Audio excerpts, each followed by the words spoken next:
Arrestato per aver sparato al vicino di casa con un fucile detenuto illegalmente. È un agricoltore di 86 anni di Brugine, l'uomo fermato dai carabinieri accusato di aver sparato contro un imprenditore agricolo di 43 anni la mattina del 28 dicembre.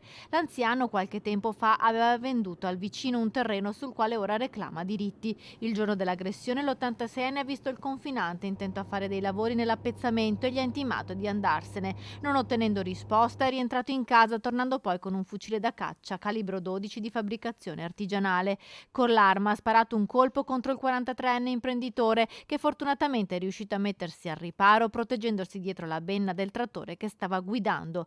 L'uomo è rimasto illeso e ha avvisato subito i carabinieri. I militari giunti a Brugine a casa dell'anziano hanno trovato e sequestrato fucile e proiettili detenuti illegalmente. L'arresto dell'86enne è stato convalidato dal giudice per le indagini preliminari che ne ha disposto i domiciliari.